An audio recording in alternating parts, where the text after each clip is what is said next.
మరి సొంత చిన్నాననే చంపితే జగన్మోహన్ రెడ్డి గారు ఏం చేశారమ్మా? 5 సంవత్సరాలుగా హత్య చేయించింది వీళ్ళు అని తెలిసి కూడా వాళ్ళ కాపాడమే కాకుండా ఇప్పుడు మళ్ళీ అదే అవినాష్ రెడ్డికి టికెట్ ఇచ్చారు. జగన్ సార్ అనే వ్యక్తి అవినాష్ సార్ మీద ఎంతో నమ్మకంతో ఉన్నాడు. ఆయన మీద ఎంతో నమ్మకం ఉంది కాబట్టే జగన్ సార్ అనే వ్యక్తి అవినాష్ సార్కు సీట్ ఇచ్చినాడు. అవినాష్ సార్కు ఏ విధంగా ఆయనకు సీటు లబ్ధి పొందినాడనే దానికి కూడా మా దగ్గర కారణాలు ఉన్నాయి. ఏ విధంగా అంటే ఆయన గ్రౌండ్ లెవెల్ నుంచి కూడా ఆయన ఉదయం లేచినప్పటి నుంచి కూడా ఎల్లవెల్ల ప్రజలలో తిరిగి ప్రజల కష్టాలు తెలుసుకొని వాటిని నిత్యం నా ప్రజలతో నేను మమేకమై కష్టాలు తెలుసుకొని దాన్ని పరిష్కరిస్తూ ఉన్నాడు. కాబట్టే జగన్ సార్కి అంత నమ్మకం అవినాష్ సార్ మీద. కష్టపడడానికి ఎక్కడైనా సరే ఫలితం దక్కుతుంది, సీటు కూడా లబ్ధి పొందుతాడు.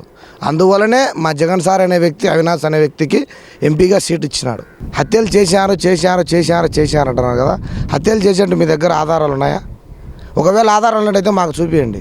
ఇదే మొన్న మీకు కోర్టు కూడా ఇచ్చింది కదా, హత్యల గురించి మాట్లాడకూడదని కూడా మీకు హెచ్చరికలు కూడా జారీ చేసింది. మా కుటుంబానికి అన్యాయం జరిగిందని చెప్తున్నారు. 10 సంవత్సరాల నుండి వాళ్ళ నాన్నగారు ఒంటరిగా జీవిస్తున్నప్పుడు, వాళ్ళ నాన్నగారు చనిపోయినప్పుడు వాళ్ళ నాన్నగారి పేరు మీద ఉండే ఆస్తులు ఆమె పేరు మీదకి మార్చుకునే తప్ప ఆ పొద్దు ఆయన కానరాలే, ఆమె కనపడలేదా?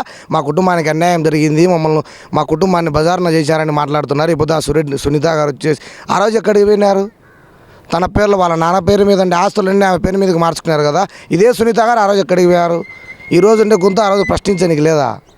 మంచివాడిని చూసేప్పుడు, మంచివాడు మంచి చేస్తున్నప్పుడు నలుగురు దండంగులు వచ్చి ఎప్పుడైనా వాళ్ళ మీద యుద్ధం చేయాలని చూస్తారు.